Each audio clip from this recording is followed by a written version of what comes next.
A lot of this isn't going to make sense to you, and I'm sorry about that. I'm just gonna start at the beginning, with the house.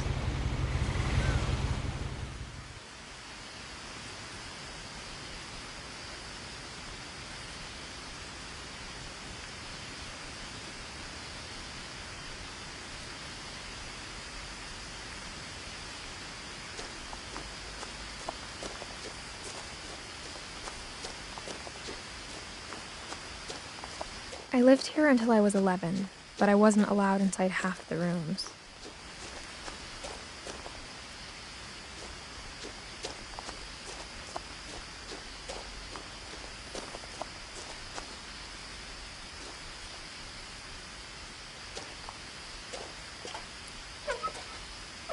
Inside the mailbox were bills from 7 years ago, marked urgent, open immediately.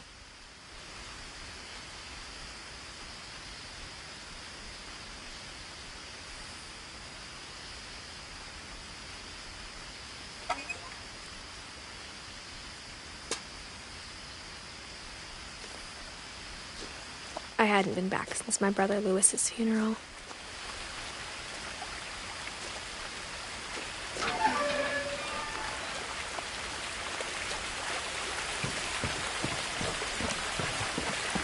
In her will, my mother left me a key, but didn't tell me what it unlocked.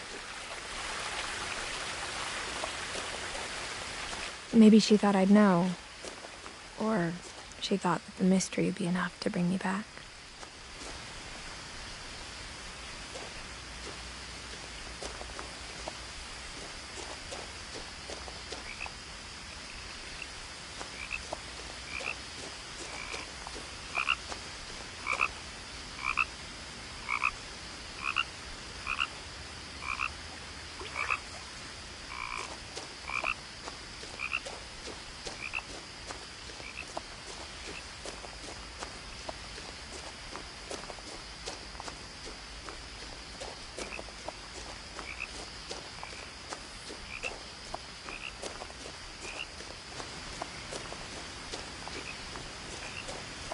No one had driven this way in a long time, but I saw a few hoof prints.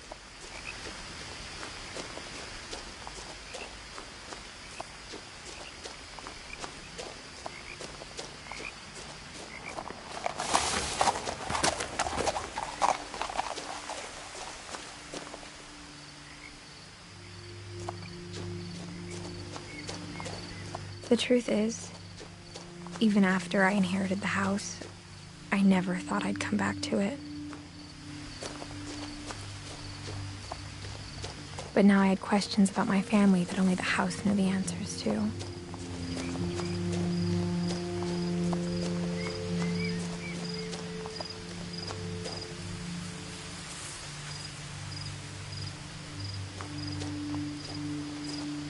The house was exactly like I remembered it, the way I'd been dreaming about it.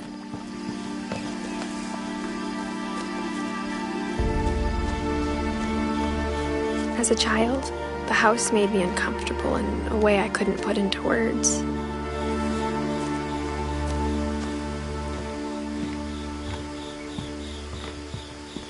Now, as a 17-year-old, I knew exactly what those words were. I was afraid of the house.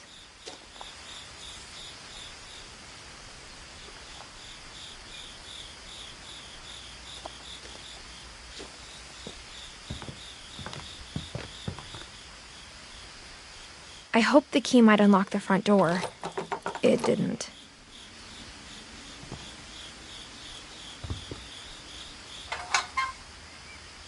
Looking in, I felt like the house itself had been waiting for me.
The woods around the house have always been uncomfortably silent, as if they're about to say something but never do.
Crawling through the doggy door used to be a lot easier when I was 11.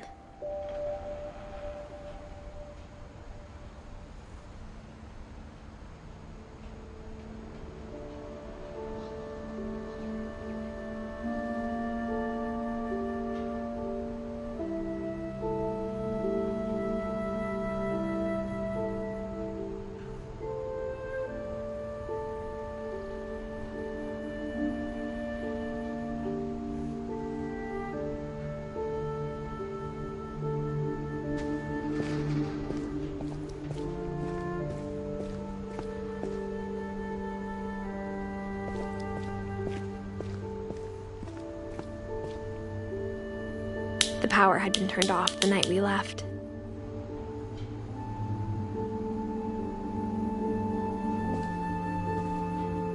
For the first time in years, I felt like I was home.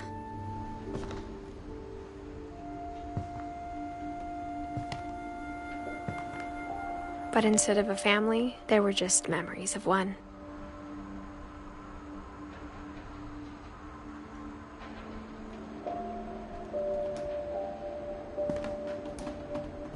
Like how after Louis started working at the cannery, we all got sick of eating salmon. Except our cat, Molly.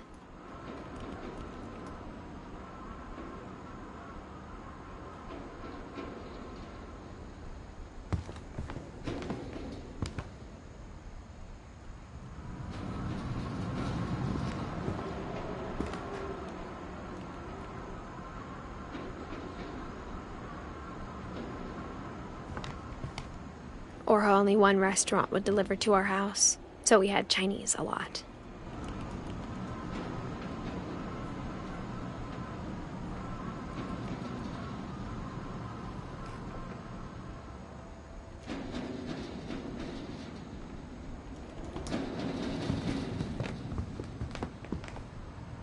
Nothing in the house looked abnormal. There was just too much of it, like a smile with too many teeth.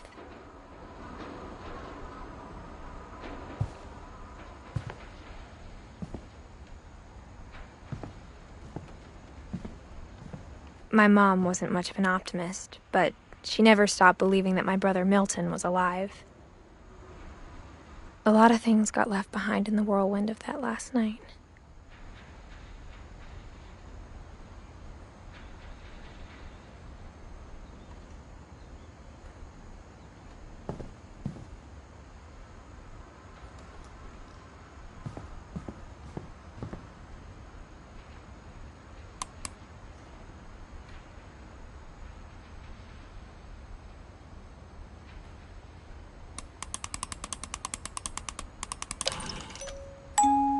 Great-Grandpa Sven built a music box for Barbara, along with the rest of the house.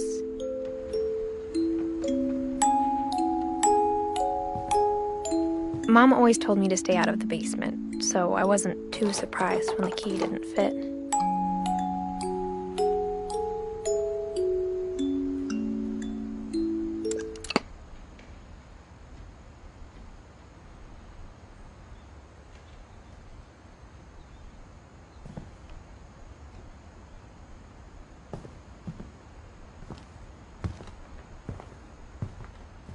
The table was still a wreck from the night we left.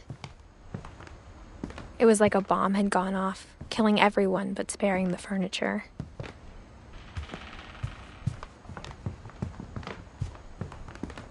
My mom was the only one of us who could imagine Great-Grandma Edie living in a nursing home.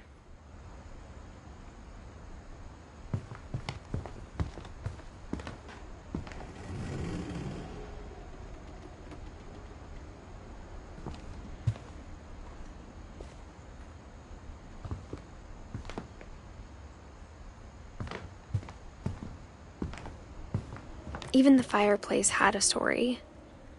Edie told me the bricks came from the original house, after it sank.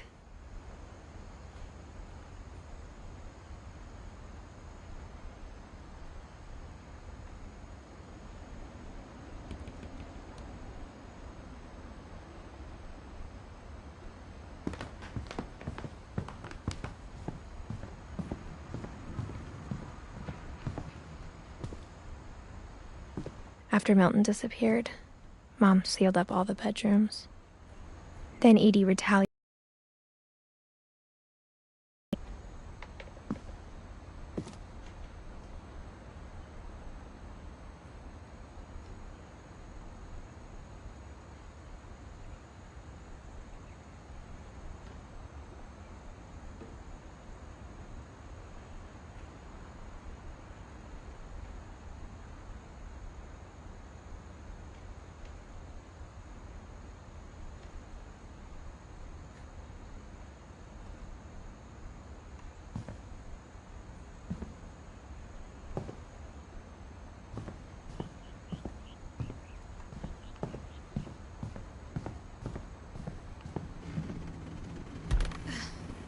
As a kid, I just assumed every house had peepholes and sealed rooms you weren't allowed inside of.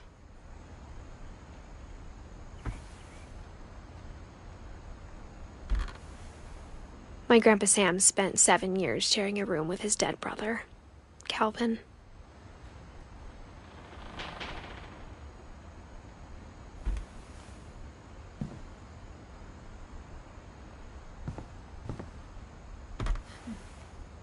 The last time I was in Edith Sr.'s room, I was 10 and she was painting my portrait.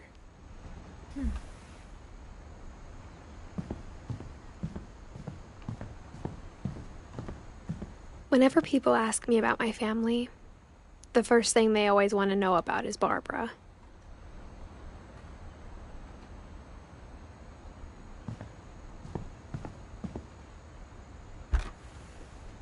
Barbara was a child star for 2 years, until America grew out of it.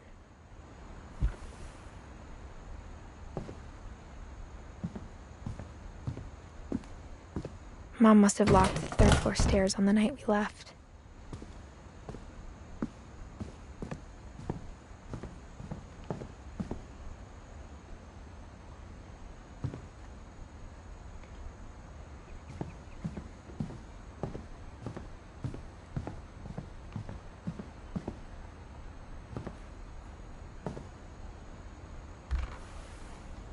Molly always seemed like a girl I could imagine being friends with, if she hadn't died in 1947.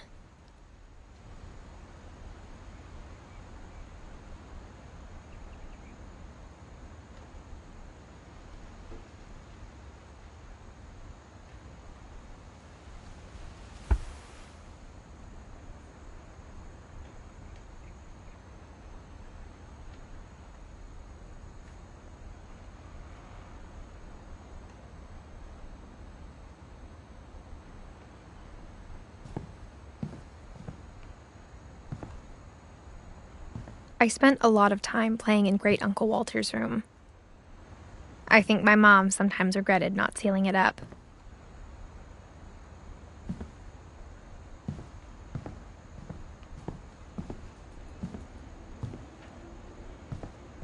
Lewis told me there were secret passages, but I never believed him.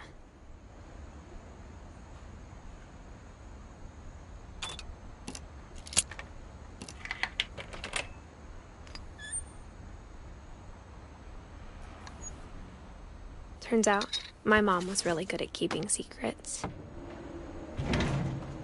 Now it was time to find out what my mom had been afraid of.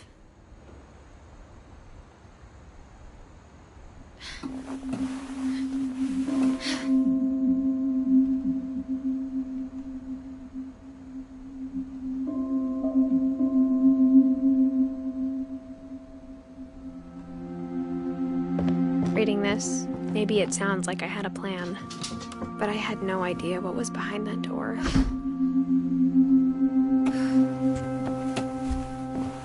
Just like I had no idea where all this was gonna lead.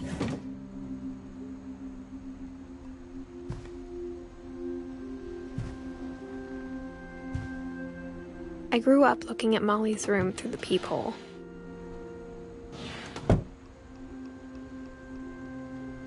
Molly's gerbil had a tiny bedroom with its own even tinier gerbil cage.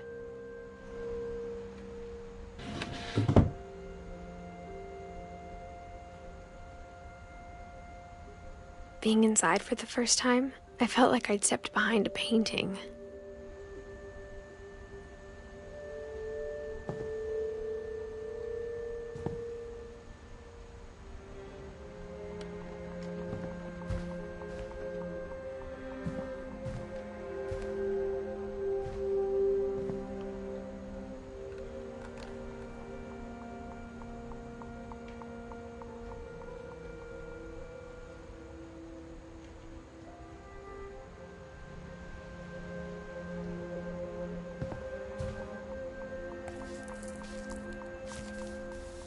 December 13th, 1947. Dear Diary, I'll be gone soon, but I wanted to tell somebody about what's gonna happen. It started when Mom sent me to bed without dinner. I woke up and I was starving, so I looked around for something to eat.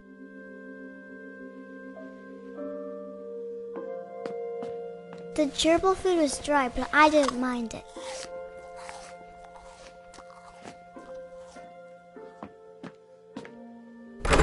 Mom, can I come out now? Sweetheart, it's late. Go to sleep.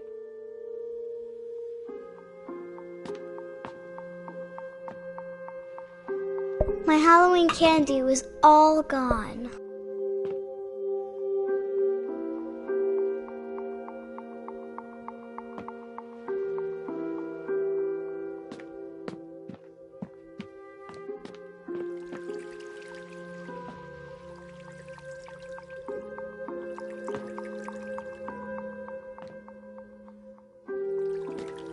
I thought about eating Christopher, but I held back.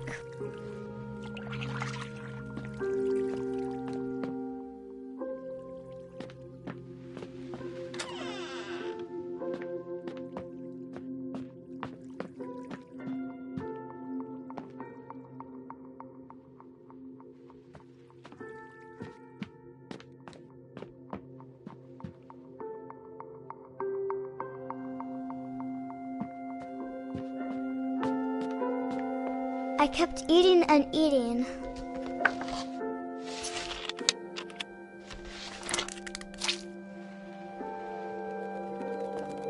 I ate a lot lot of things that night.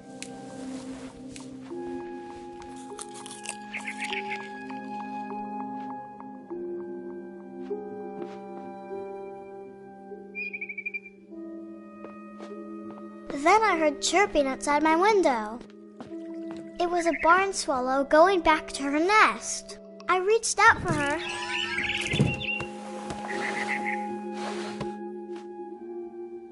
And suddenly,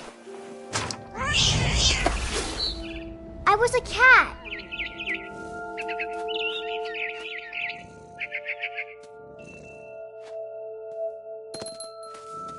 I tried to be quiet, but the bird was really scared.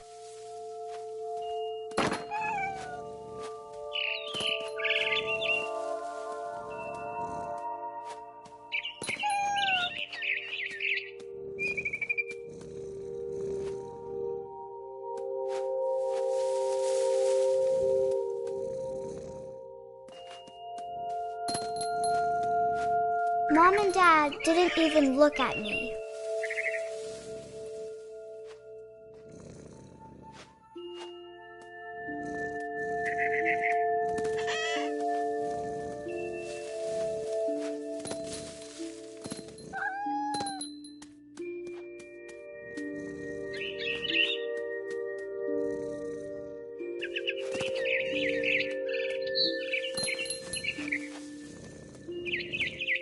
I jumped and I almost got her.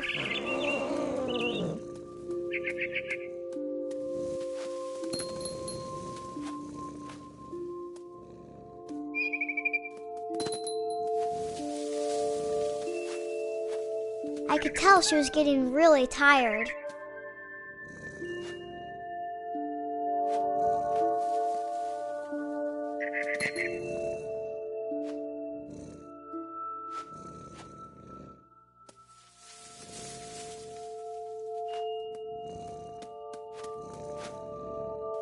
Now I was up in the big tree. I promised Dad I wouldn't climb it anymore. All I cared about was eating that mama bird.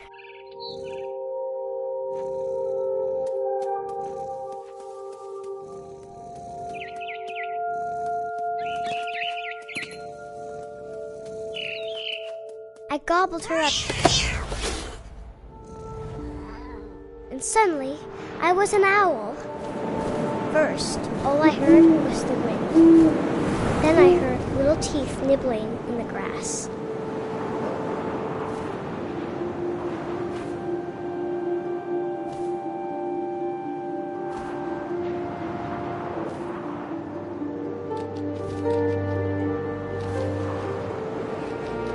Rabbits.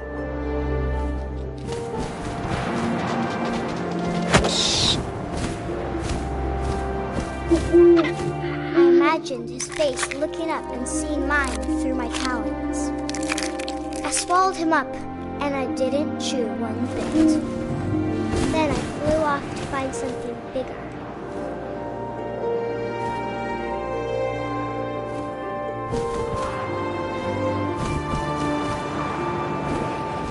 A mama rabbit.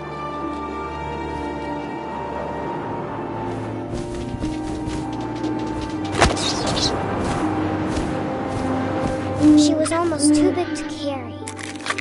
I started choking, but I couldn't stop eating. And suddenly, I was a shark.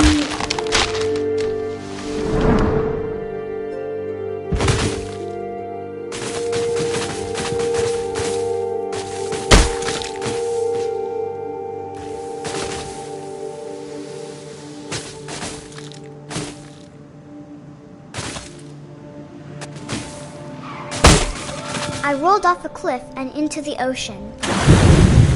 Now, I was hungrier than ever.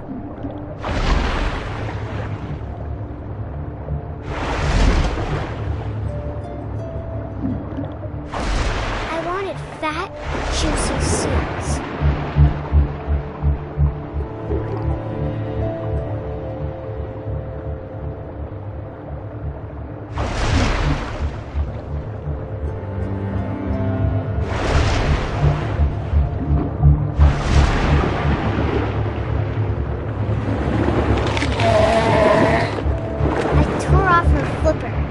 tasted really good.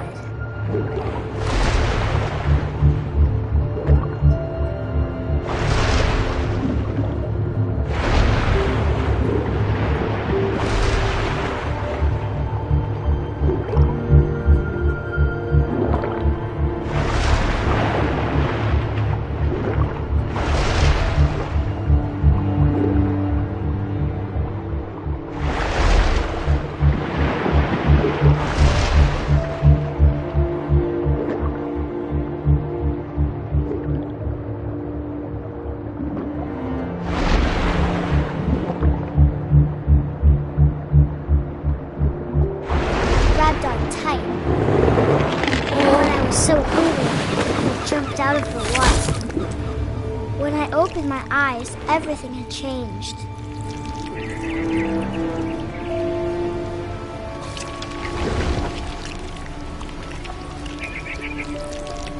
Now I was a monster, and I smelled people everywhere.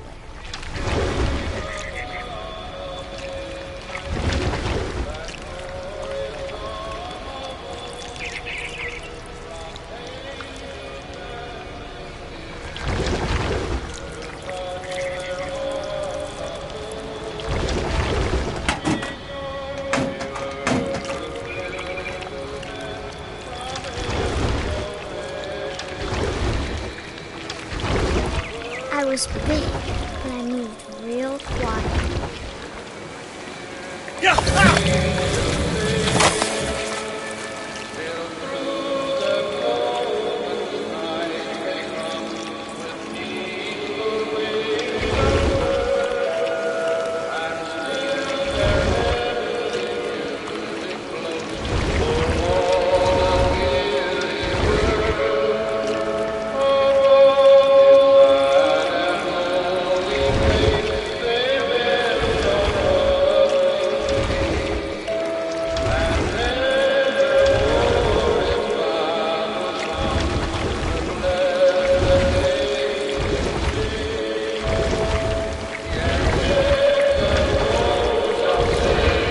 I wanted to stop, but also I didn't.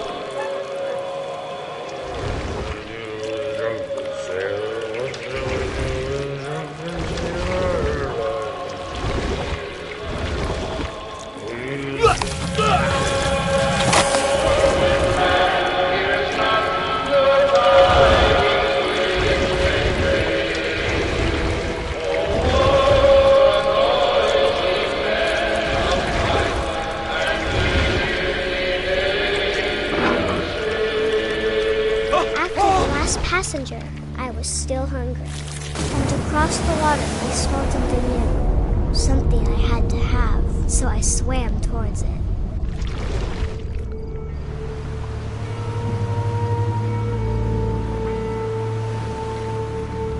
I slithered onto the sand, and the good smell went into an old pipe.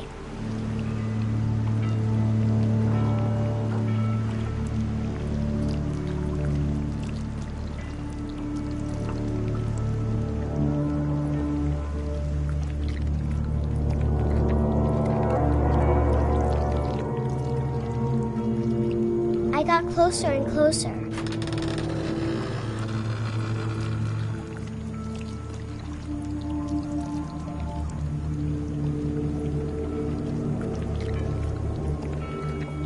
All of my stomach started growling. And suddenly, I was me again. I held my breath for a long time, but I couldn't hear anything. I think it's waiting for me to fall asleep. But it's not going to wait much longer. It needs to feed, and we both know I will be delicious.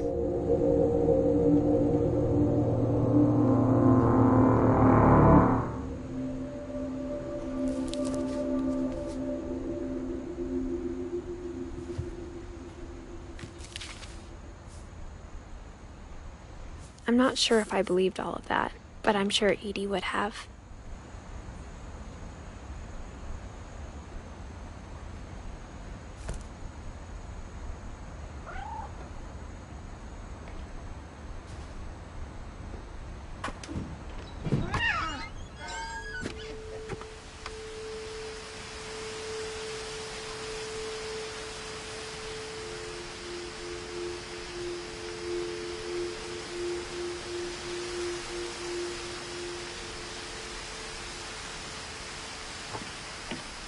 This will be obvious later, but my mom never told me any of these stories.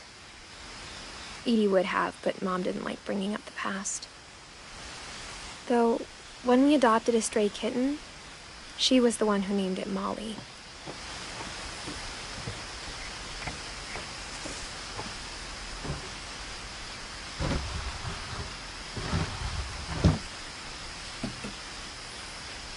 I spent a lot of time in Great-Grandma Edie's room.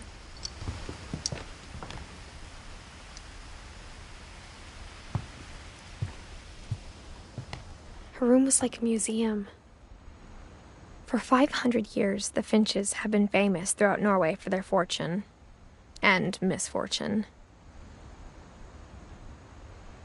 Odin Finch buries the latest victims of the family curse, his wife Ingeborg and their newborn son, Johan. On January 7th, 1937, he set sail with his family and his house, hoping to leave the curse behind. But 40-foot waves off the coast of Washington send the house and Odin to the bottom of the sea. Odin's daughter Edie, with husband Sven and baby Molly, step ashore on their new home, Orcas Island. Odin Finch is the first to be buried in the new family cemetery. His daughter Edie is already dreaming of a new Finch house.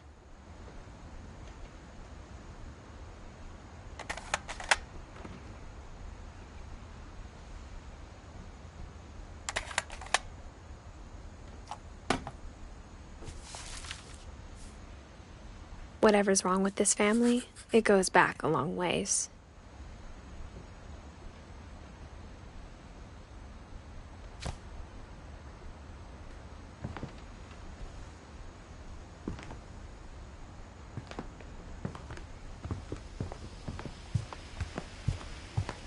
When Edie told people Sven was killed by a dragon, she could also have said he was building a dragon-shaped slide that collapsed. She could have, but she didn't.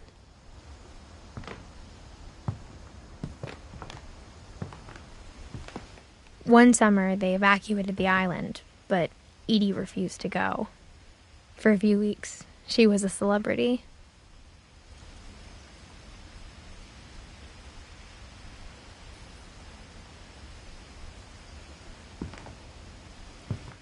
I hadn't thought of myself as Edith Jr. for a long, long time. Edie gave a big interview about a mole man living under the Finch house. My mom was furious.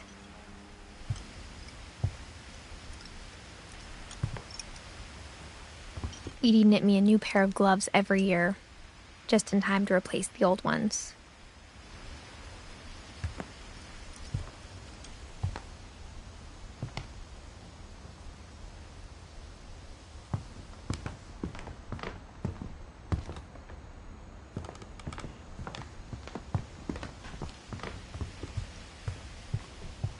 Even in her 90s, sometimes Edie seemed a lot younger than my mother.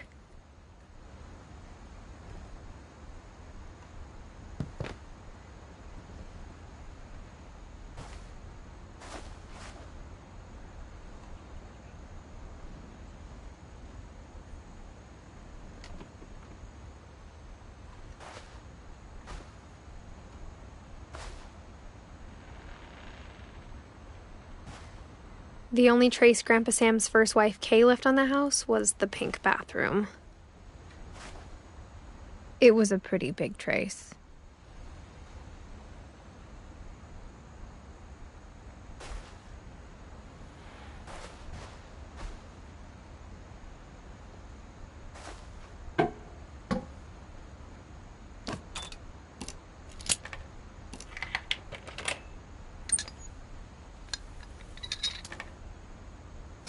There's a secret in this bathroom. It's in the last place you would look. It isn't in the cupboard. It's hidden in this book.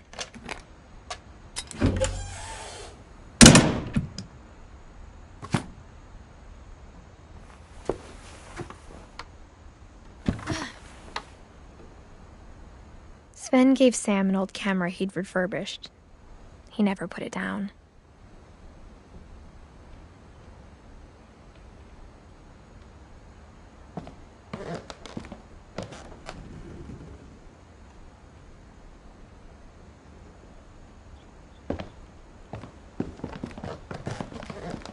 From the paintings on the wall, it was clear my brother Milton had been here before me.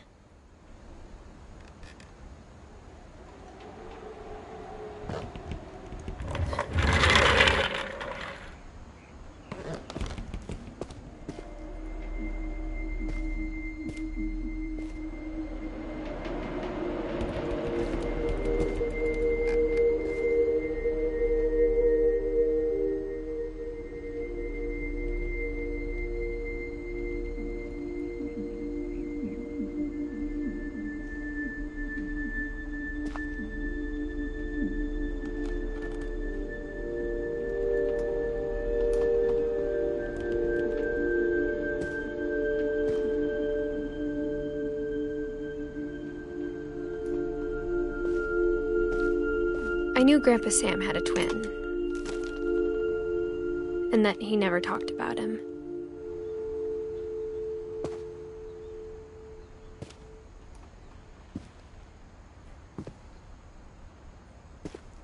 I guess my grandpa didn't like history any more than my mom did.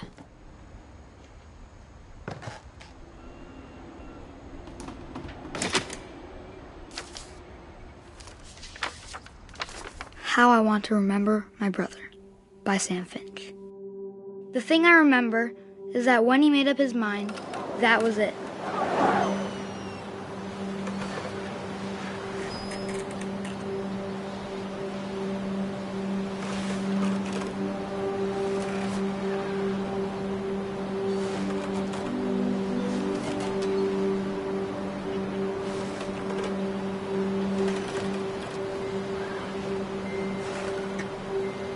My brother said he'd die before he ate another mushroom, and he did.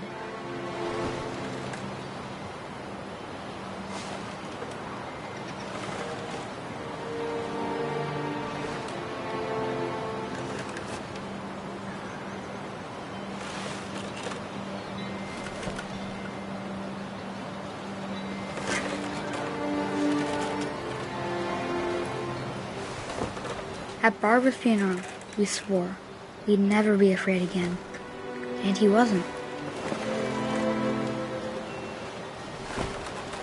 I think Calvin always wanted to fly. Sam! Calvin!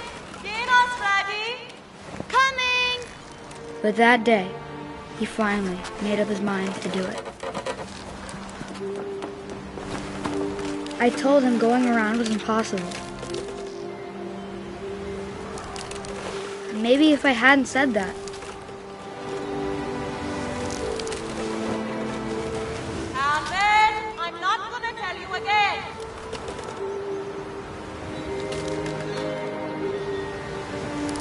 Maybe if the wind hadn't picked up, then maybe he'd still be here. But I doubt it. I think he'd already made up his mind.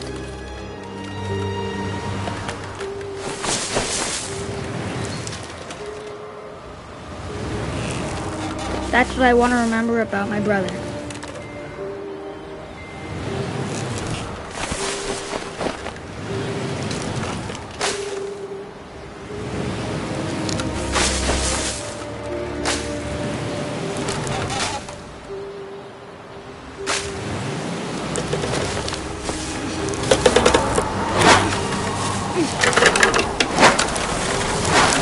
The day he made up his mind to fly. And he did.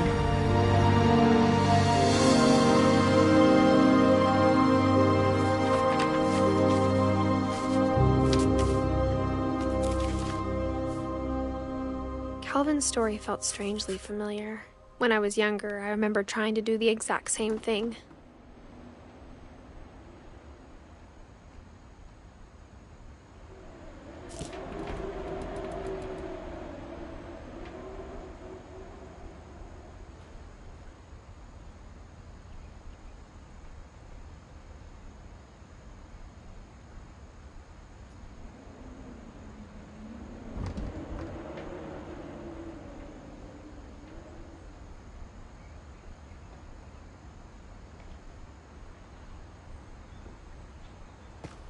After the funeral, Edie roped off Calvin's half of the room.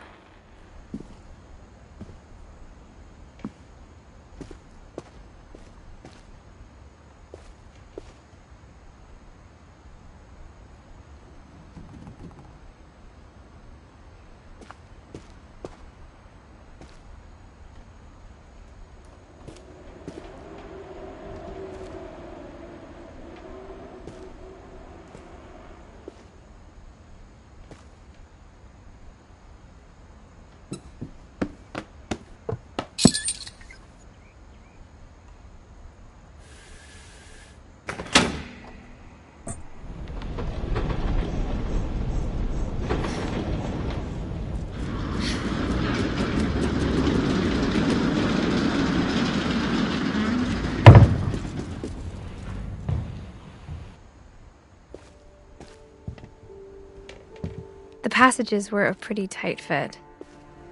They'd obviously been built for smaller hands and bellies.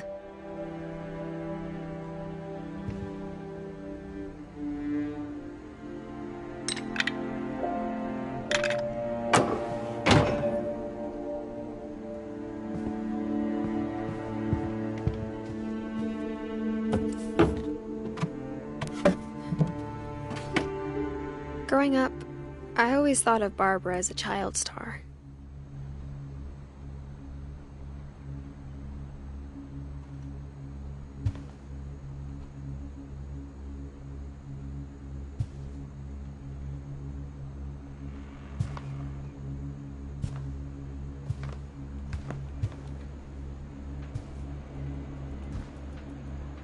I never thought about how hard it must have been for her afterwards.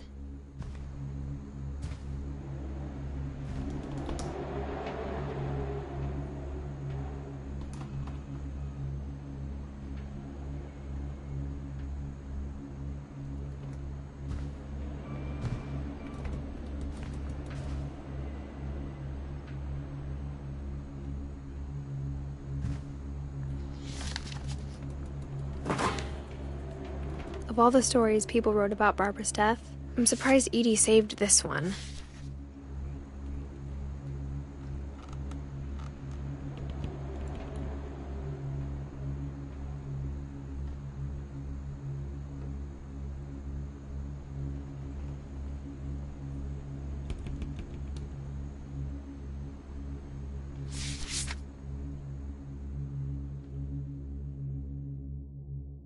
Old Jack here with another ghastly tale inspired by America's most unfortunate family. I'm calling it The Surprise Ending of Barbara Finch. As a child star, Barbara was famous for her scream. Now at 16, she was all washed up.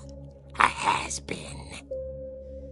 But in a lucky break, she'd been asked to perform her signature scream at a local convention for monster movie fans. It was just the boost her career needed. Unfortunately, her scream hadn't aged well.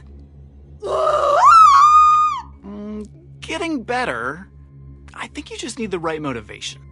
Her biggest fan and current boyfriend, Rick, was about to demonstrate when... Now that was a great scream. It was Barbara's father, Sven.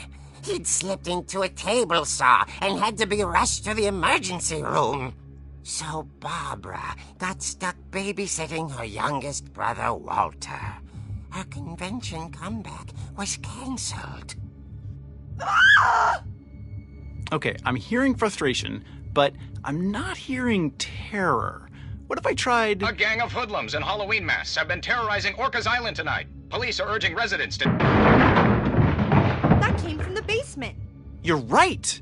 Also, I loved your delivery on that. Why is your basement door locked? Because my dad likes making puzzles and secret passages. There's a key hidden in the music box. The secret is to keep winding and winding until finally the key pops out. Thanks, babe. I'll be back in a sec. 20 minutes later, Rick hadn't returned. So Barbara went to look for him, right on cue. She reached for the music box.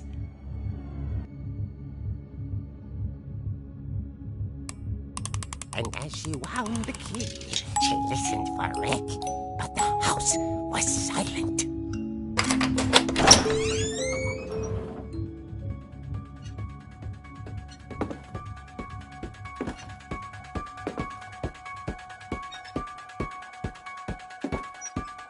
She found Rick's crutch and imagined the worst.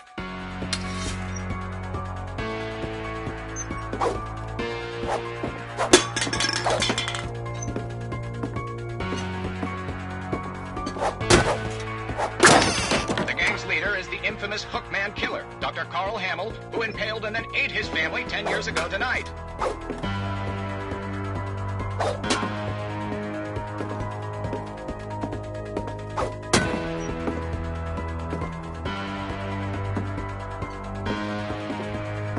The old fridge rattled and grew still. Oh dear! Oh! Rick? Barb, relax. I was just trying to scare you to help you find your scream. Well, I'm not scared, Rick. I'm furious. Then act furious. All I'm getting from you now is that you're hurt and confused and you're... She threw him out, but she kept a little something to remember him by. Barb, have you seen my other crutch? And she was still holding it when she fell asleep watching the late picture show. Hours later... Barbara! Walter, what's going on up there? Ah! Okay, I'm coming up, but if this is a trick, you're dead, Walter.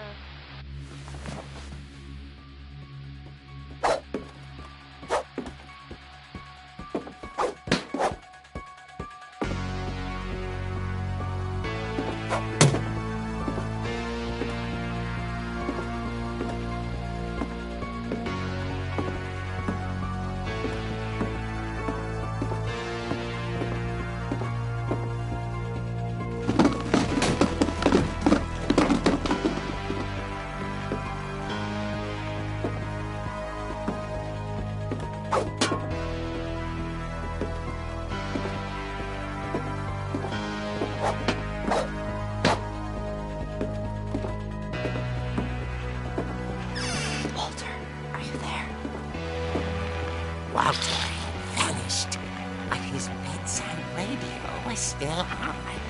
Orcas Island police describe the man as 6 feet tall, with a steel hook for a hand. Residents are urged to lock all doors and windows and notify the police of any suspicious activity. Barbara turned, saw the Hookman, and was speechless. He was quite smashing.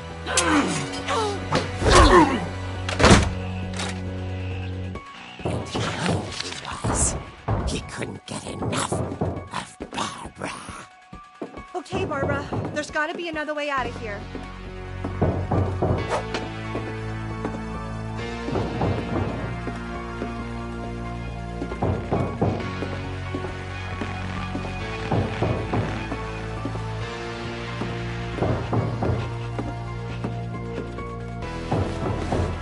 That night, she played her part beautifully.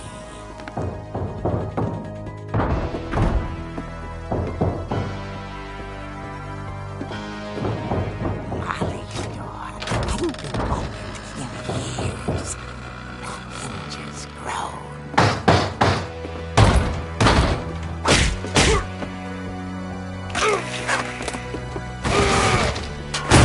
He wasn't moving, but she sensed the story might not be over yet.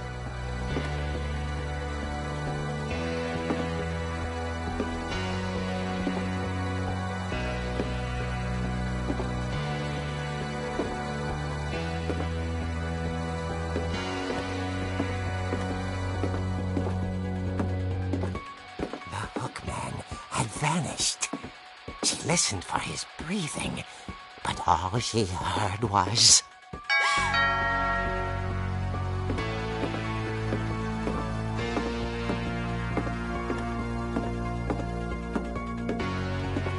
At the door, she heard whispering. It was coming from inside the house.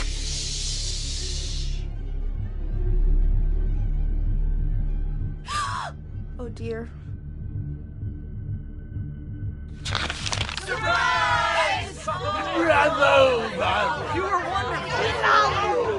monsters had come to surprise her. For Barbara, it was a dream come true. Then she saw what kind of monsters they were, and she realized what was about to happen. She was going to be famous. And with her final breath, Barbara Finch gave the performance of her life.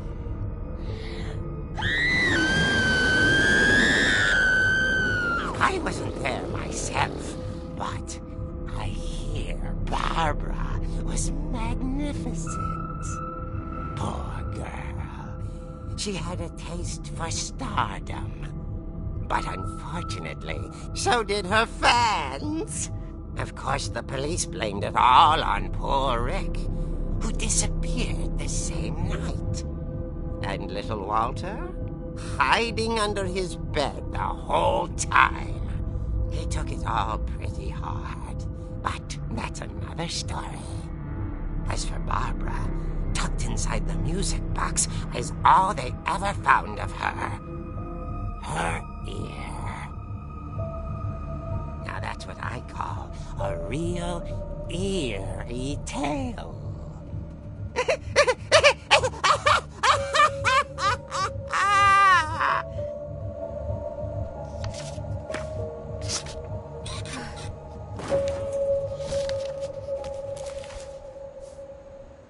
Edie told me all Barbara wanted was to be remembered, as absurd as that comic was.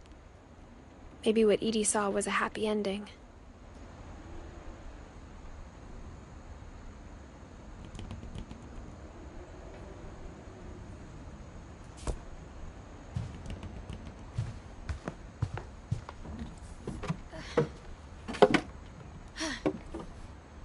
I guess now I know why Mom didn't like me playing with the music box.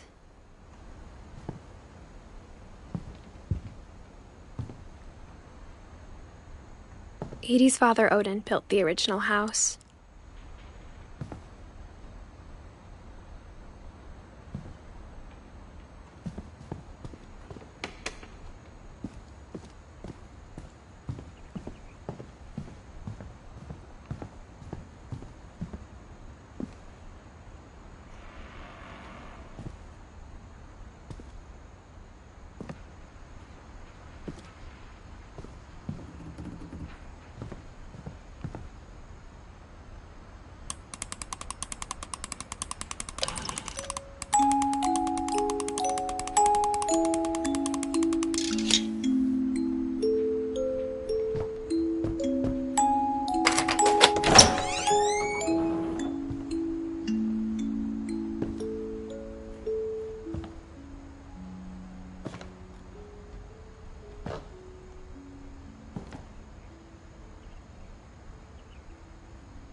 Mom said the basement was off limits, unless I wanted another tetanus shot.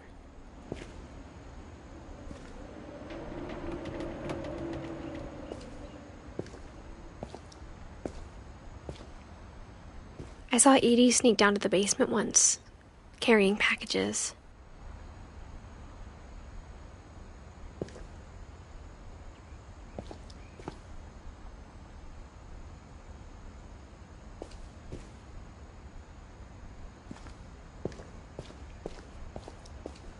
I thought maybe she was hiding presents.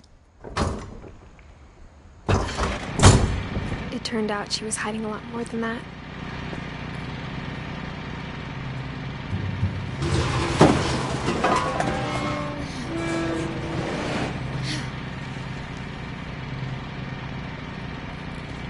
I remember asking Mom once about where Walter had gone.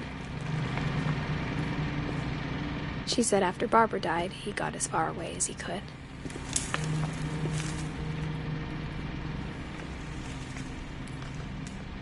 If there's a pattern in all these stories,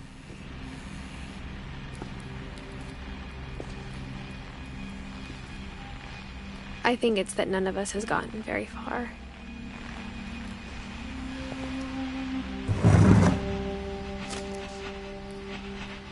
Goodbye, everyone. I can't believe I've been down here for 30 years. On that first day, after the shaking started, I didn't think I'd survive a week.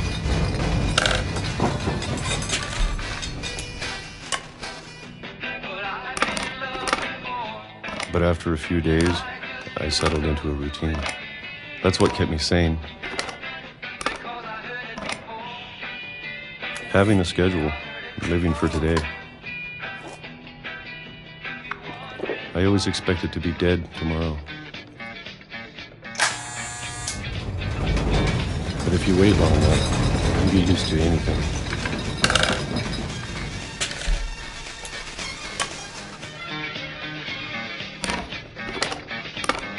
Even a monster on the other side of the door starts to feel normal. Almost friendly.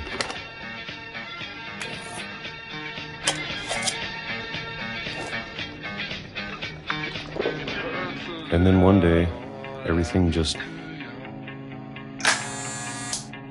stopped. Whatever that thing was, it was gone. Maybe it got tired of waiting. Or maybe I just got tired of being afraid.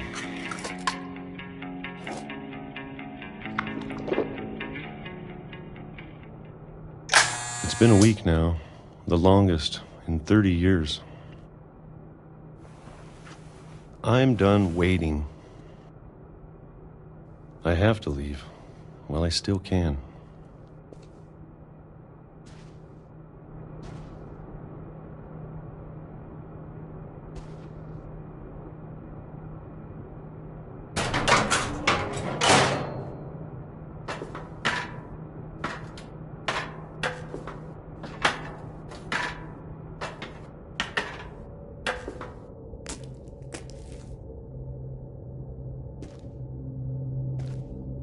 I know it's out there, somewhere.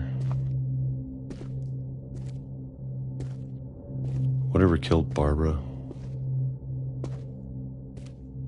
and Molly and Calvin.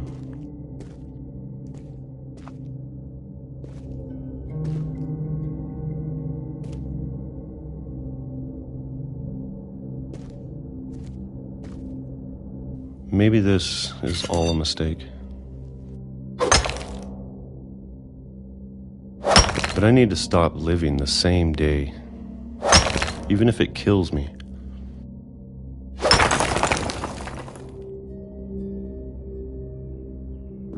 Whatever's out there, I want you to know I'm ready for it.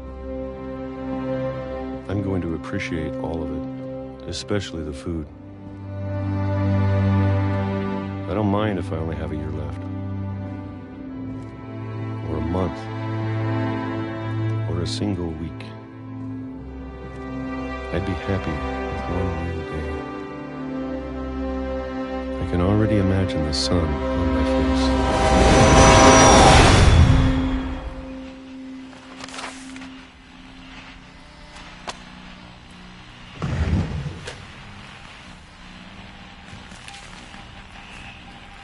Walter died when I was 6.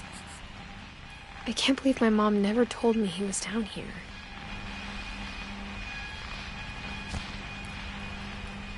I'm sure my mom was trying to protect me.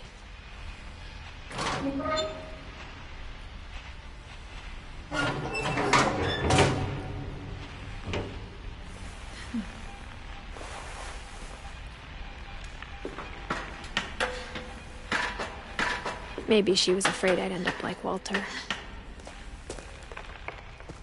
But if she never told me about an uncle under the house, I can only imagine what else she was hiding. I don't want to make the same mistakes she made.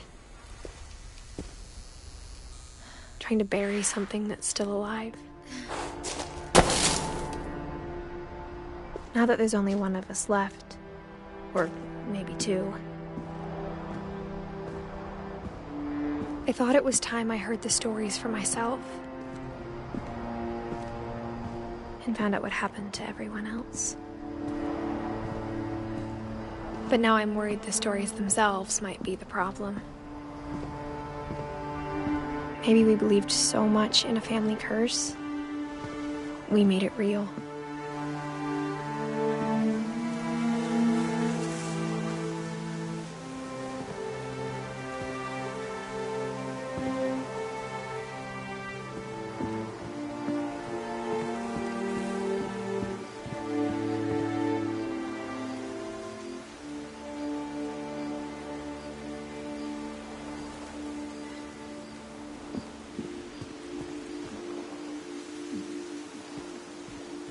I don't know if I should even be writing this.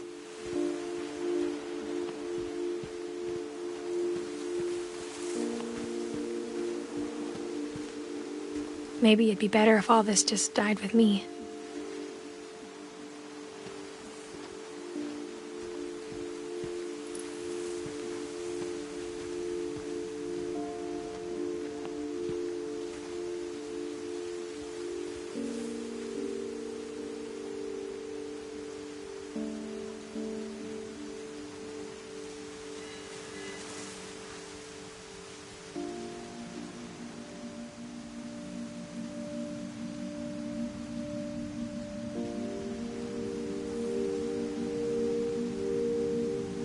But I thought you should know about your family.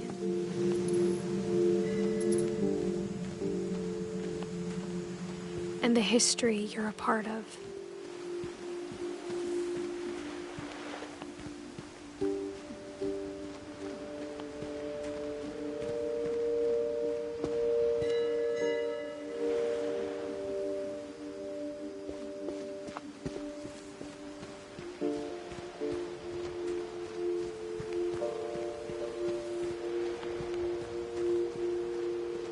Though to be honest, I feel as lost as you probably do right now.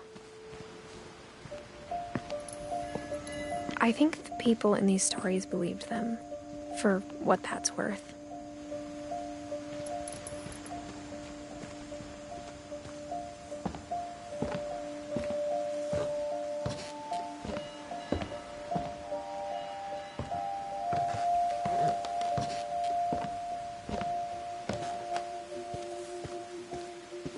And when you look at the house, that history of imagination and stubbornness and madness, any of it seems possible.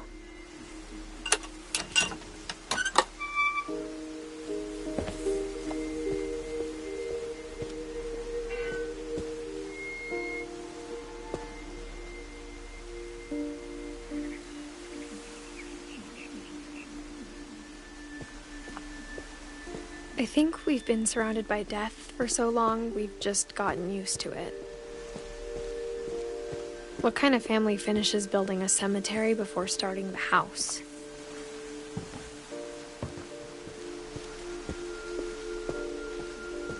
It's embarrassing for me to admit this, but the pet cemetery made me more uncomfortable than the human one.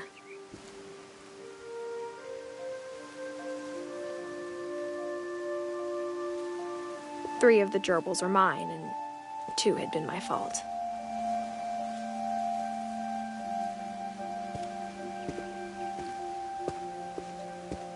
Sven built the house, but it was Edith who designed the cemetery.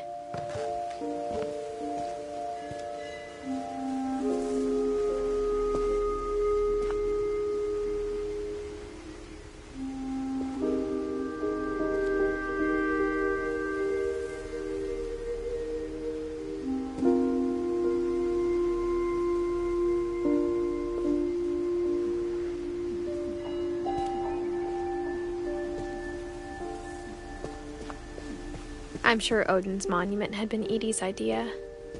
My mom was always trying to move on, but for Edie, the past never went away.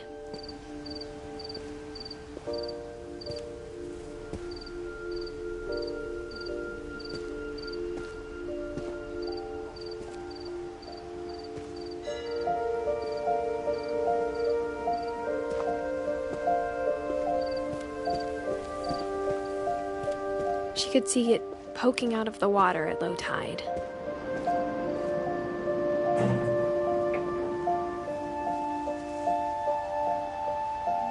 Edie said she dreamed about the old house every night.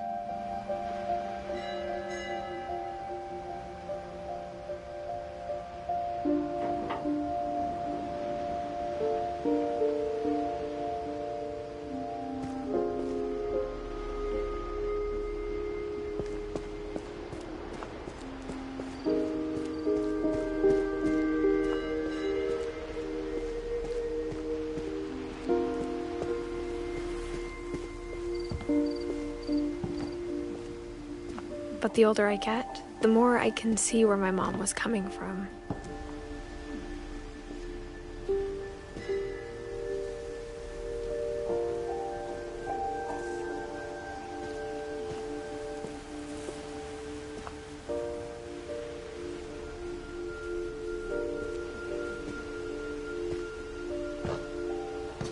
She lost 2 of her brothers, just like I did.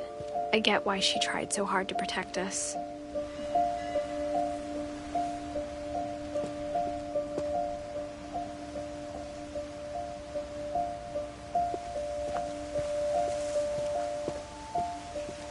There's so many things I wish I could ask my mom now. Part of me thinks this is what she wanted all along. For me to come back someday and find everything out for myself.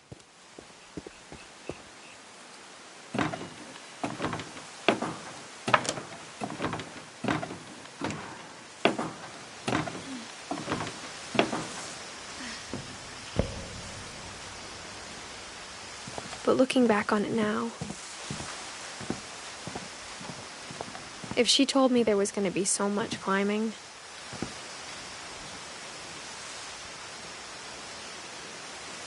I never would have come when I was 22 weeks pregnant.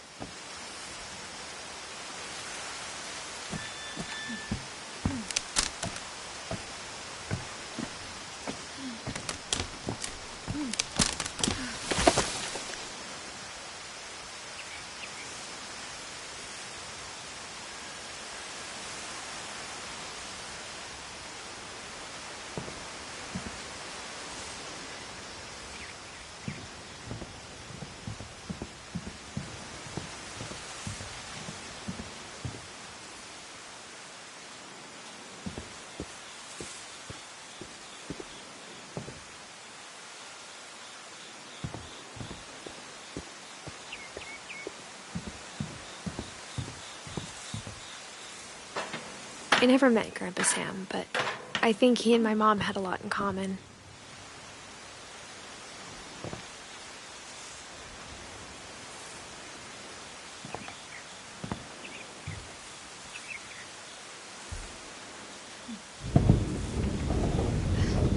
They were both pretty intense.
Dawn, I promise, you'll never forget this weekend. Yes, sir. These memories are gonna last a lifetime. Am I gonna have to shoot anything? It's a hunting trip, Dawn. Shooting is strongly encouraged.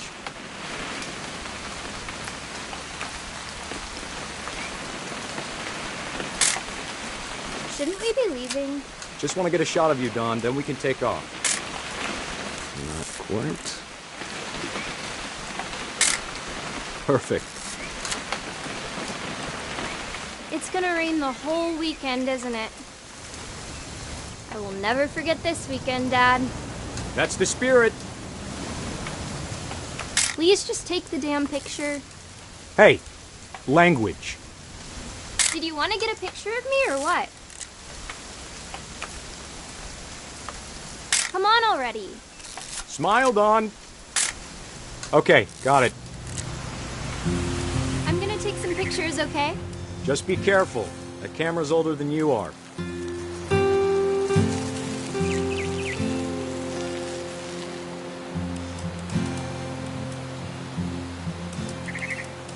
You're right, Dad. It's starting to clear up. Still freezing, though. Definitely should not have drunk all that coffee. Hey! That's a keeper. Hold still while I take a picture of you. I'm just saying, I'm not always gonna be here, Dawn. You'll need to remember this stuff, if you want to survive. I'll be fine, Dad. You know who else thought he was gonna be fine? Some guy who died. Dawn, I'm being serious. I know, Dad. You're always serious. Doesn't being out here make you want to chill out? Well, to tell you the truth, I haven't been out here in 20 years.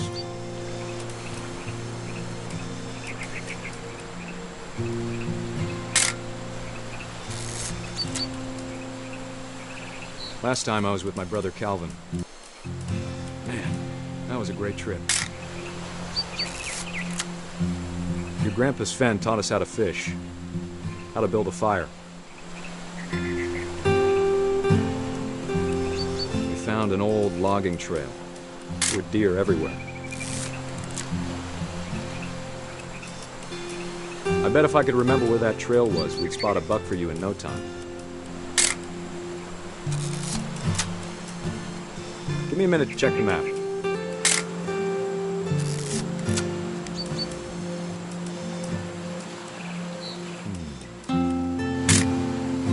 Dawn, don't you think you could find something more interesting to photograph? You don't need to waste any more film on me, kiddo.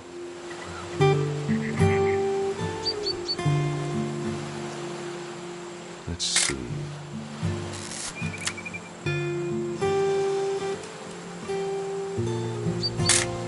Maybe.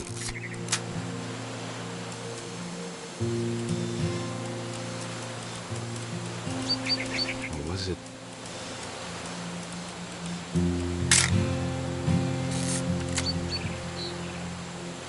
Could have been.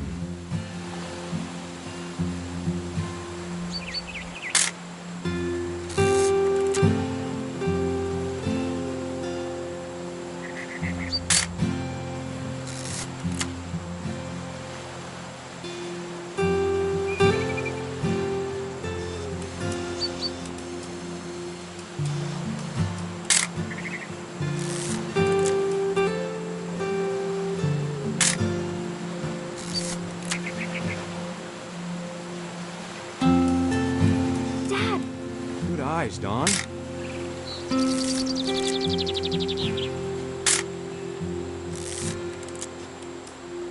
Before you take the shot, let me get a picture of you.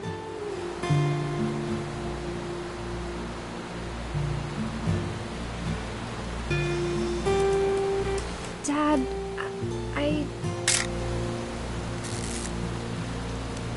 Let me get behind you.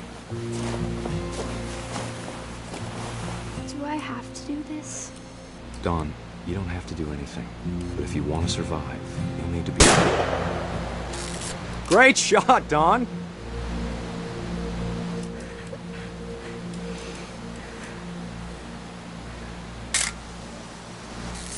I'm proud of you, Dawn.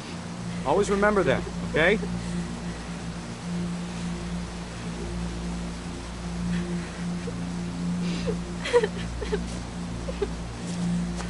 Sorry, Dawn. Just gotta reset the timer.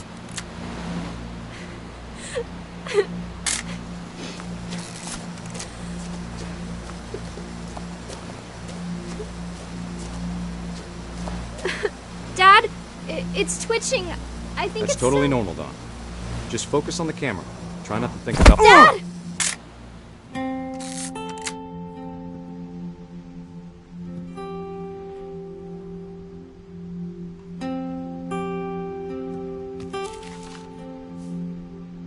Of all these stories, that's the one I wish most that my mom had told me.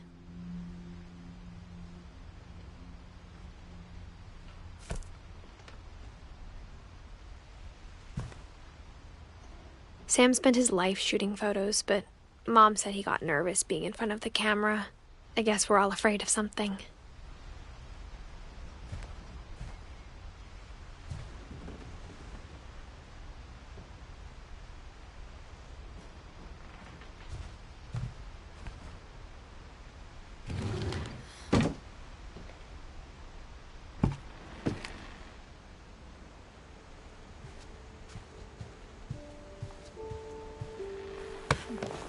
After Sam died, my mom and Edie got really close.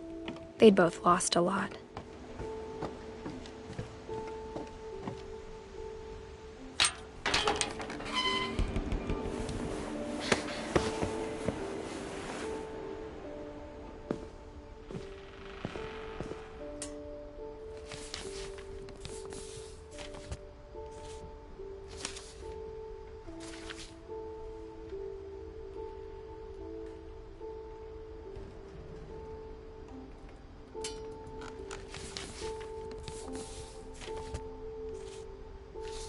Dear Kay, do you remember the way Gregory used to laugh when he thought he was alone? Like something funny was happening, but only he could see it.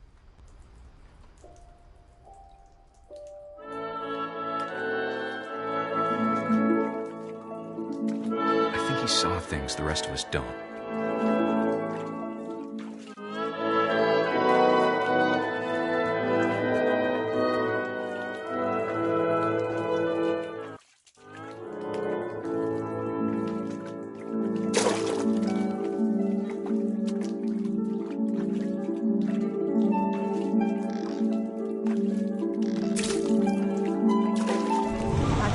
Gregory, it's time to...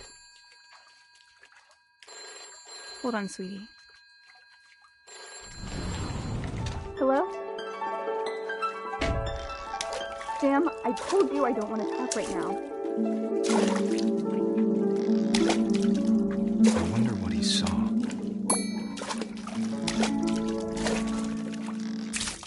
What his world was like.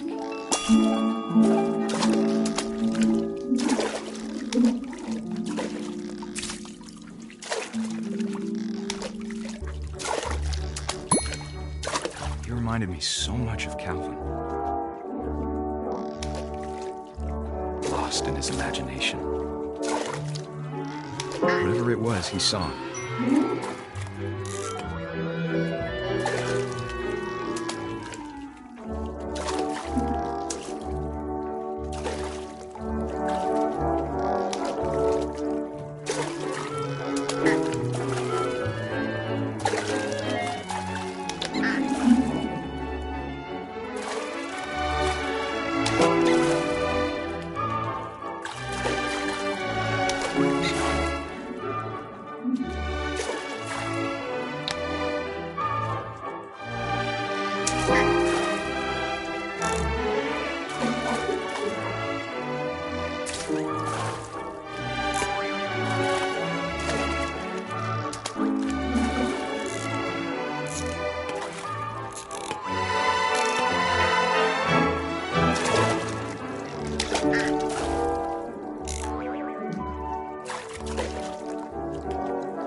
Sure made him happy.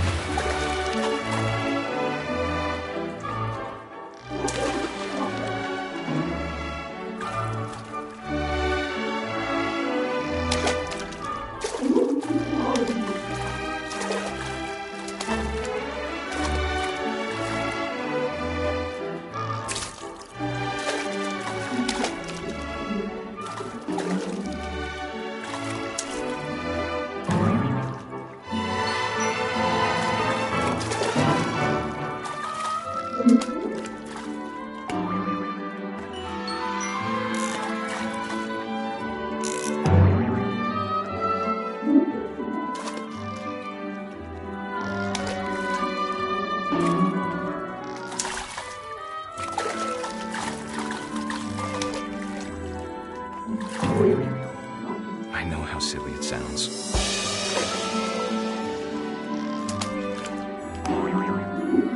But I worried about a baby being too happy. Things were slipping away. Sorry about that, Gregory. I know you did everything you could. Maybe if I hadn't called that night. Damn it. Hold on, I don't want Gregory to hear this. I wish he could have told us about the world he saw.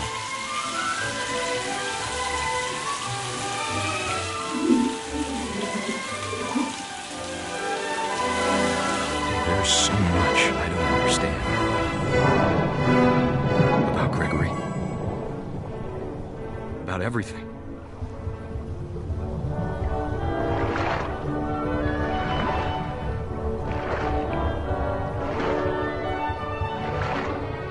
But I know what happened wasn't your fault.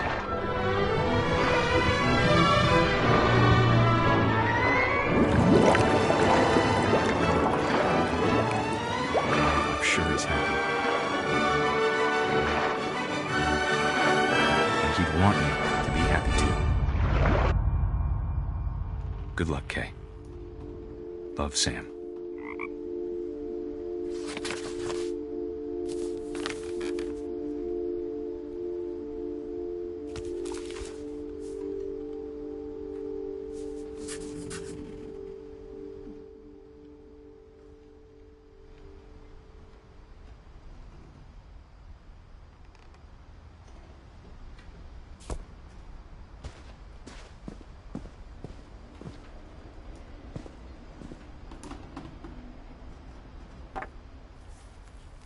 A poem for Gus, who always said the wedding was a bad idea.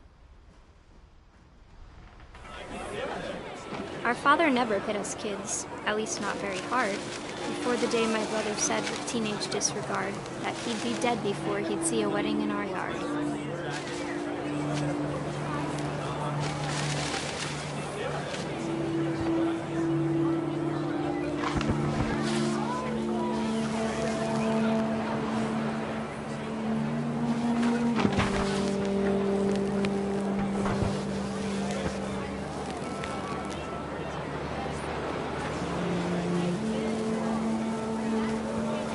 My father made him come, of course, but Gus stood far apart, just flew his kite and bottled up the storm inside his heart.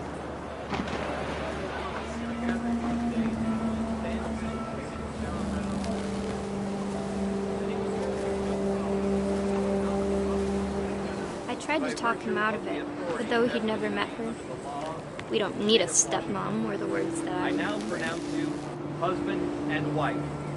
You may kiss the bride.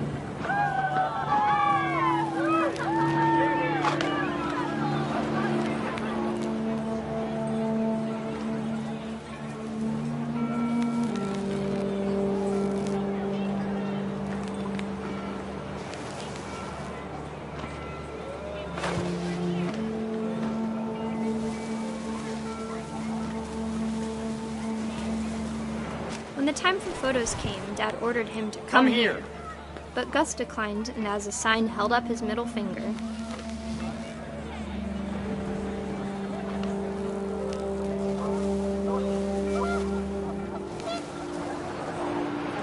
The wind picked up, and panicked geese appeared and quickly went. But all the humans did that day was go inside the tent.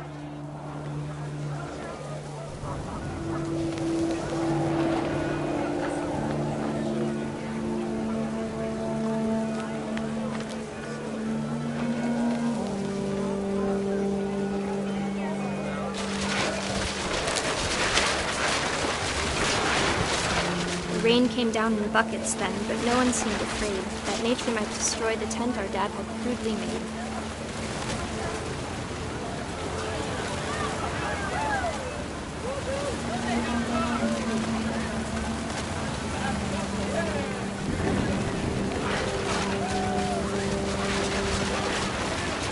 The thunder sounded much too close and full of angry power. But all my father said to this was, "Make the music louder."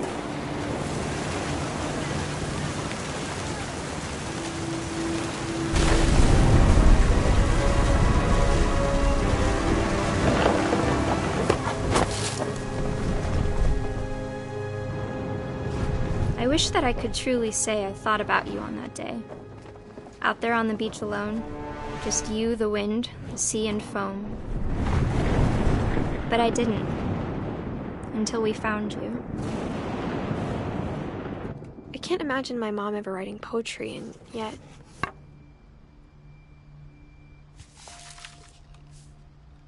She never talked about him, but Mom told me once if I was a boy, they were going to name me Gus.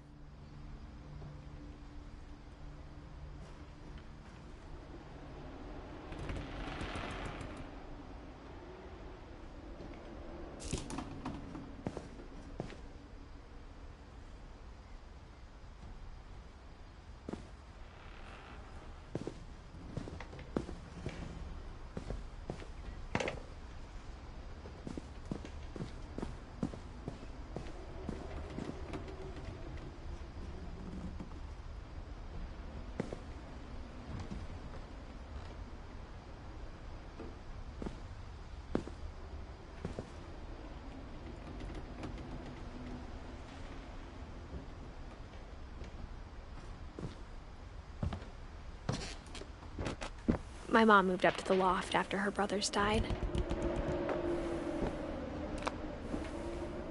At the time, it was as far away as she could get.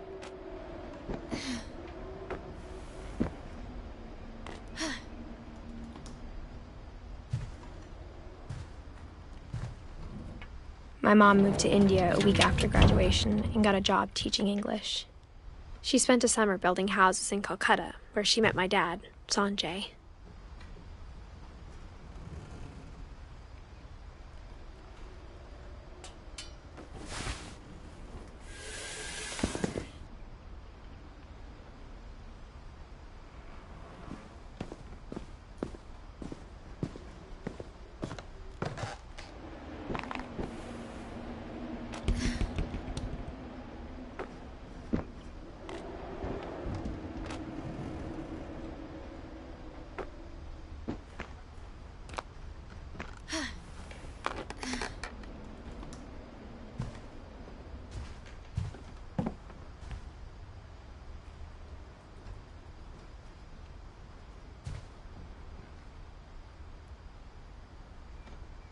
Louis was born a year later.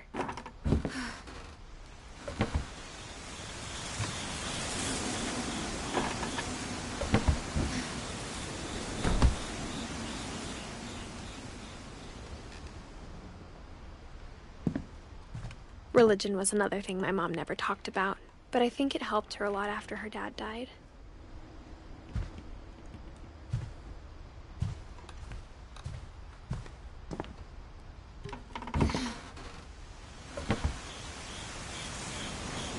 When my dad died, I don't think Mom knew where else to go.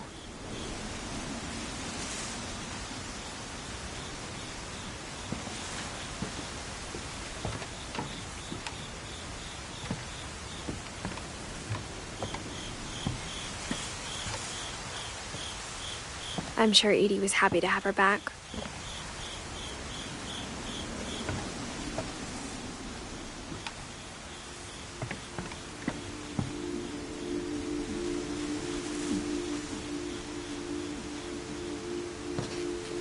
The house had to get a little bigger, but Edie was used to that.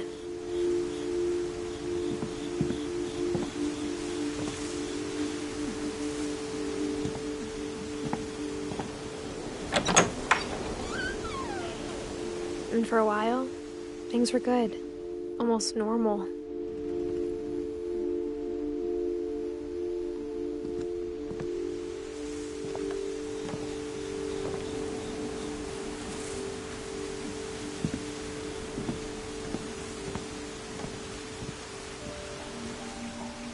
But it didn't last.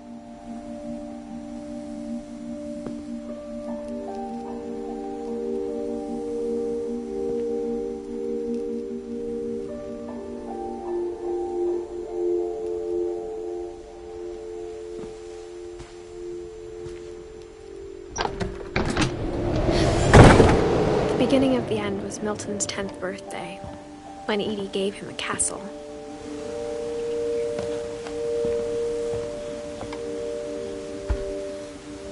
After Milton disappeared, the only thing he left behind was a room full of paintings.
Milton Finch in The Magic Paintbrush.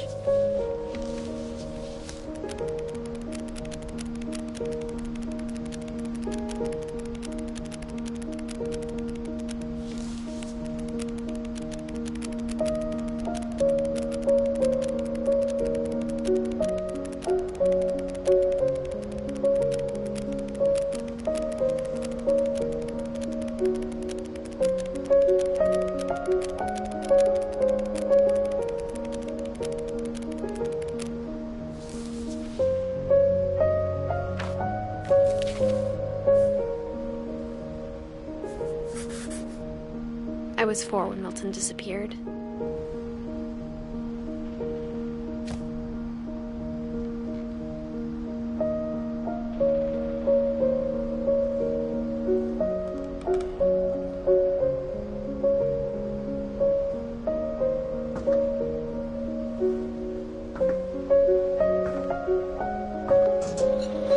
Mom spent months searching for my brother. Then she sealed the doors.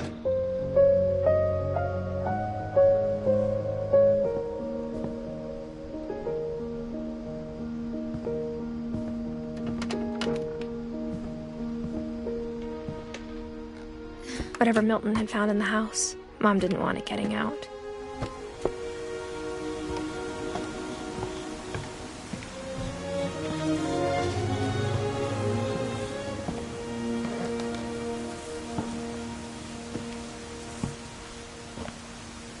Mom definitely blamed Edie, but I think Louis blamed himself.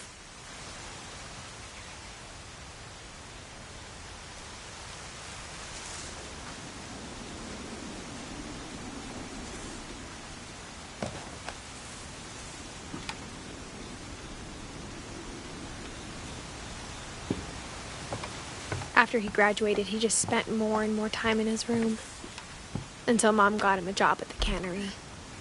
Everyone always told me to stay out of Louis's room. Except Louis.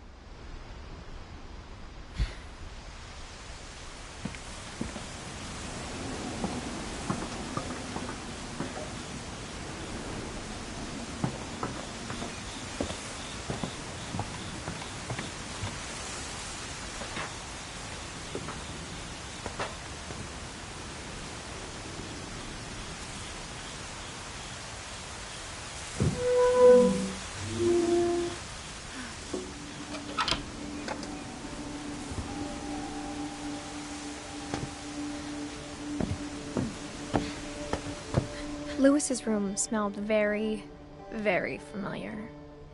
That part of him lived on.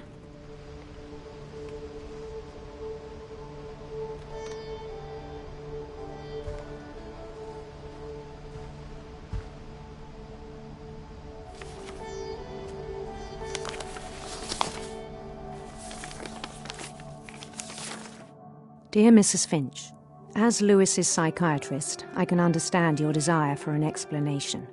As I see it, the trouble began in January, shortly after we convinced your son to seek treatment for substance abuse. Newly sober, I believe Louis first noticed the monotony of his daily life.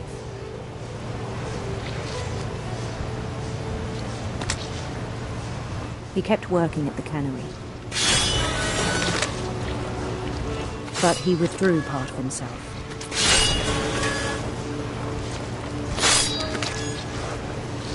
In our sessions, I saw the same behavior.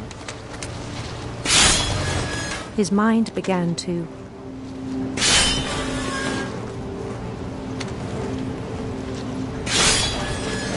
wander.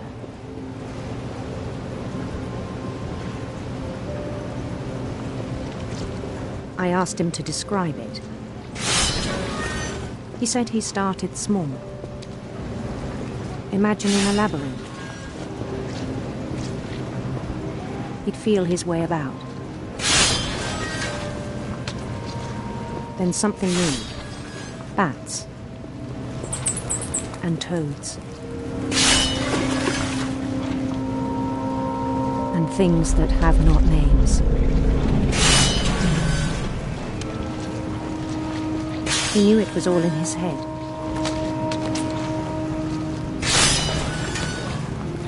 But he took it very seriously. I had hoped he'd find himself.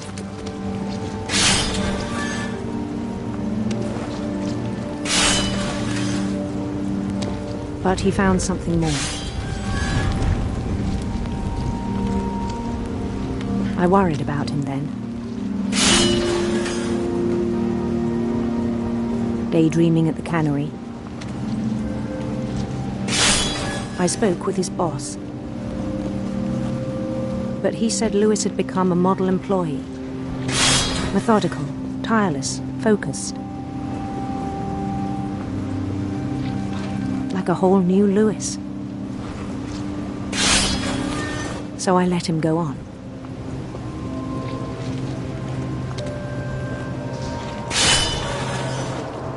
I even encouraged him. It seemed very promising at first. He told me he'd made a new friend.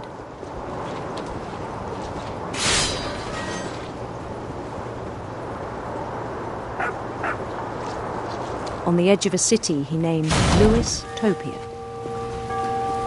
He built the city up slowly, brick by brick. Then he made musicians.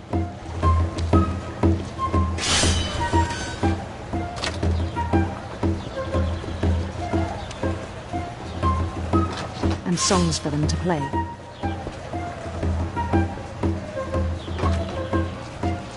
He talked about starting a band.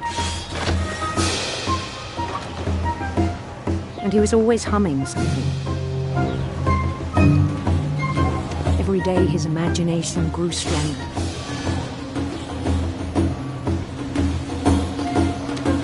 He no longer spoke at the cannery. But his chopping was as reliable as ever. Then one day it struck him that all the cheering crowds, even the stones under his feet, were all in his imagination. So he could do whatever he wished.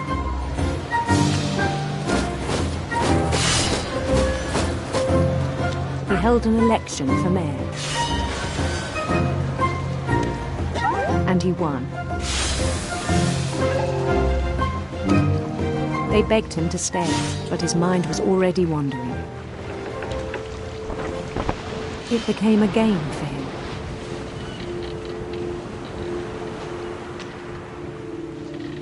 He'd conquer a city, then immediately push on. New Louisville.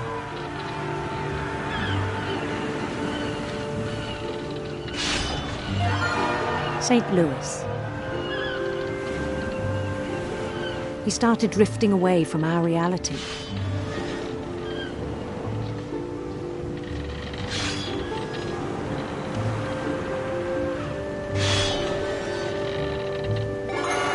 Minneapolis, until one day he forgot to go home from the cannery. Even as his mother pleaded with him, part of Lewis kept sailing on.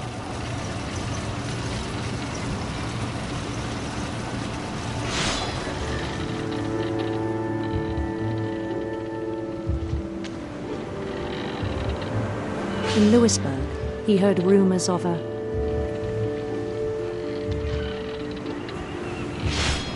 handsome queen.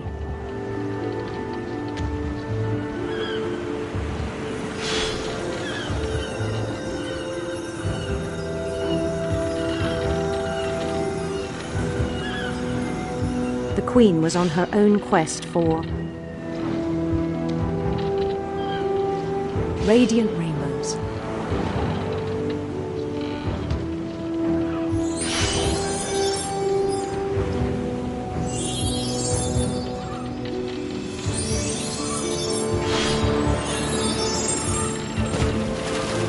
He followed the sound of her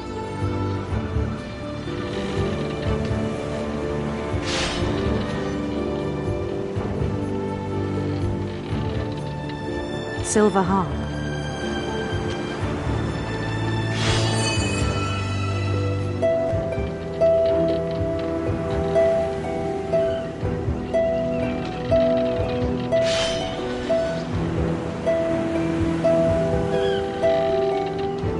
His chase led him to a golden palace east of the sun and west of the moon.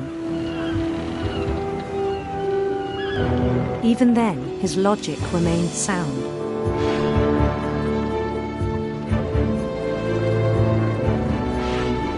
He knew the world was all in his imagination.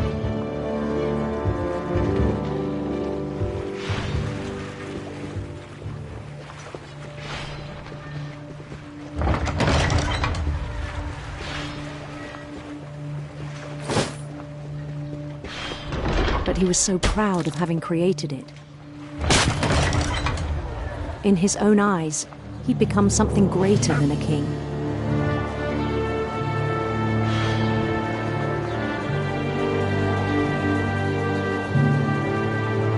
For someone who'd never known success in the real world, I think it was overwhelming.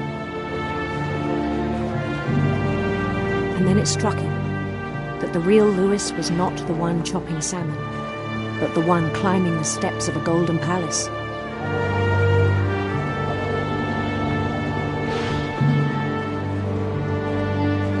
My imagination is as real as my body, he told me. It was hard to argue with him.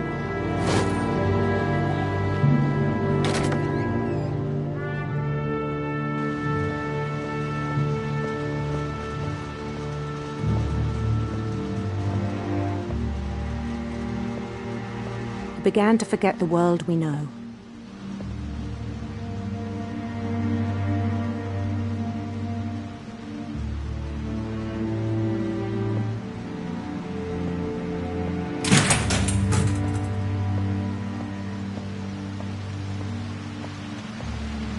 I think it pained him to remember Lewis, the cannery worker.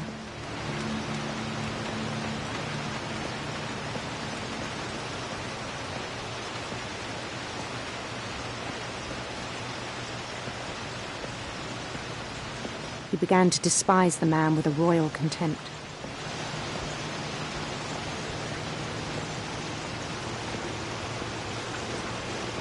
I still thought I could save him. Even after he said he was being crowned king over all the lands of wonder.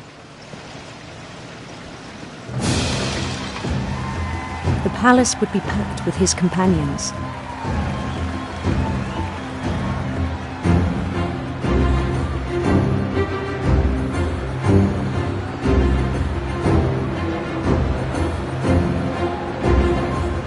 Including the wise Calico who'd insisted on inviting me.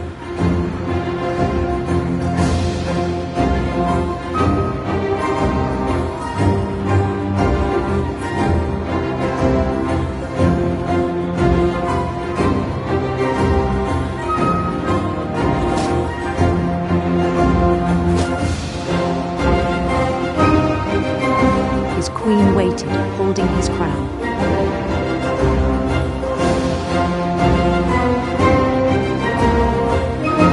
There was only one thing left to do.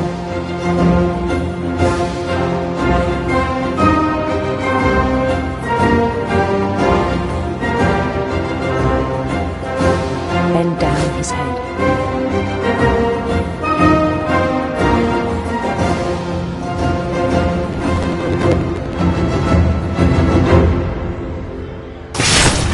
And the rest I think you know. Mrs. Finch, your son was a kind man who will be missed by all of us who knew him.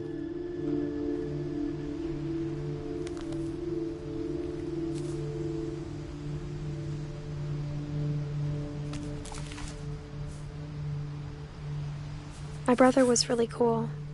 I wish you could have met him.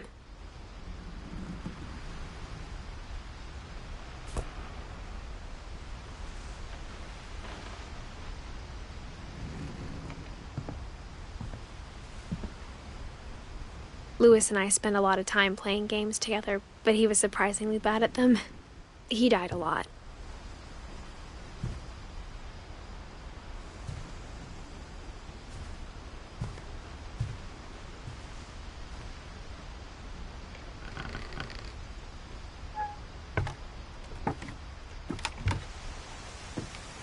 On the way back from Lewis's funeral, my mom told me to start packing. She waited until the day before we left to tell Edie. I'm not sure if she wanted to make it easier or harder. I wish we'd stayed. But I understand why we left.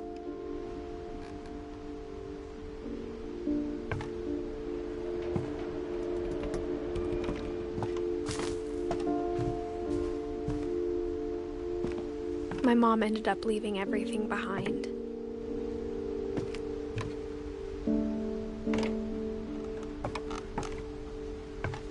What happened that night had been coming for a long time. Maybe it should have come sooner.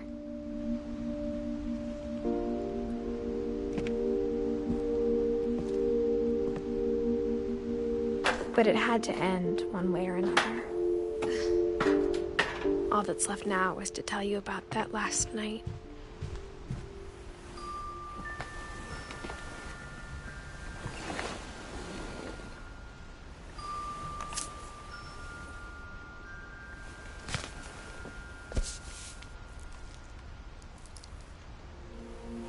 That whole last day, Edie just watched us pack and didn't say a word.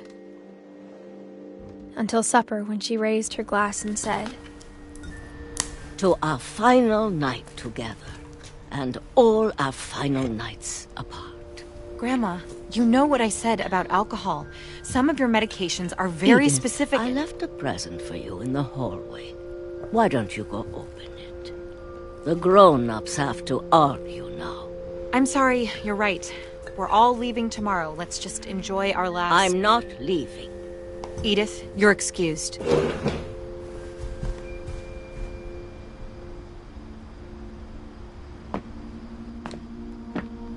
The power had been shut off that morning, but Edie always had plenty of candles.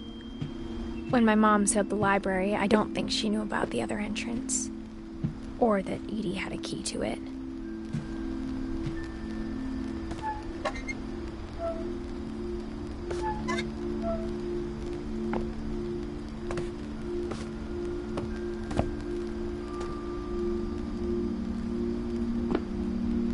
The thing you're afraid of isn't going to end when you leave the house. Edith has a right to know these stories. My children are dead because of your stories. I think it's best if Edith and I leave tonight. We'll have the nursing home send a van for you in the morning. Okay? Dear Edith, there's so many stories I wish I could tell you, but there's only time for one. This is about what happened on the night you were born.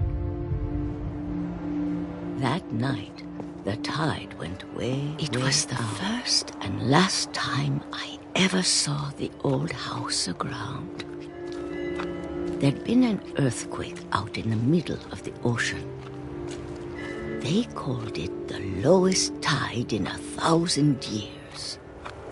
God, it smelled awful. You know, I've seen that house every day of my life. But I never thought I'd go back to it. When the fog rolled in, I lost my way.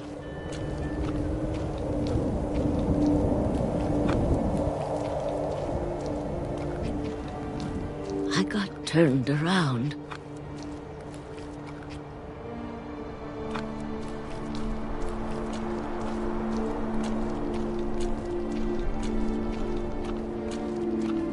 I started seeing things.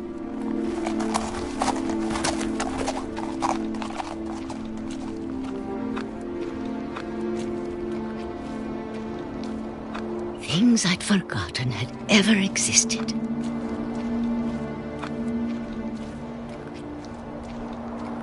But when I saw them, they felt like old friends.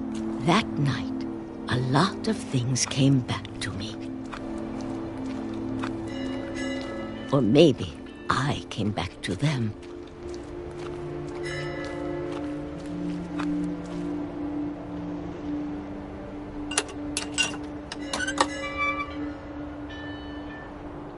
things I can't explain, but that I need you to try and... Edith, what are you doing in here? It's mine. Edith! Mom, you're gonna rip it! Let go! I kicked and screamed, but Mom dragged me to the car.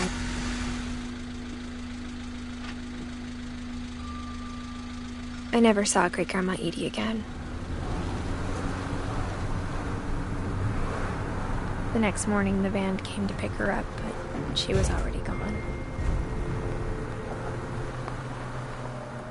After that, we moved around a lot.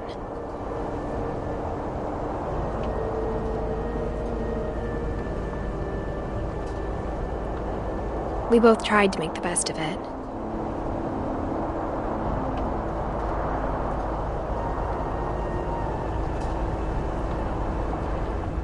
A few years went by.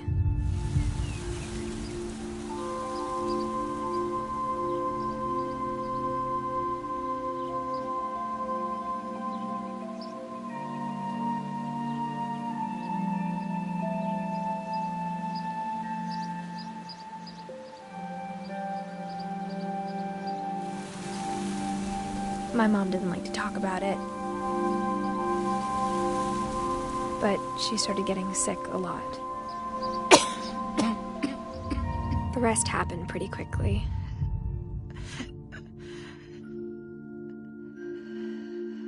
She got better for a while, and then she didn't.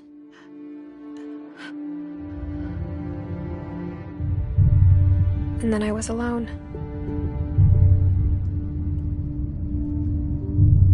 The last Finch left alive.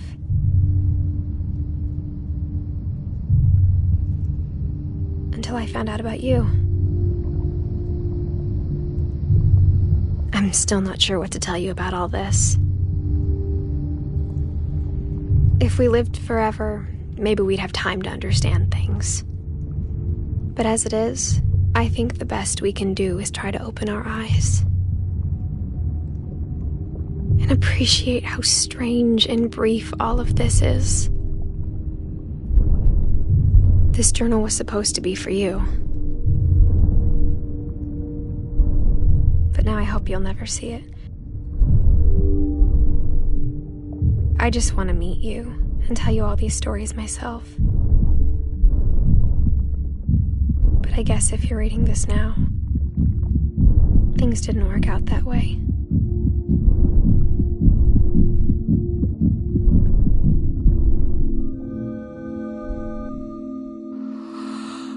This is where your story begins. I'm sorry I won't be there to see it. It's a lot to ask, but I don't want you to be sad that I'm gone. I want you to be amazed that any of us ever had a chance to be here at all. Good luck.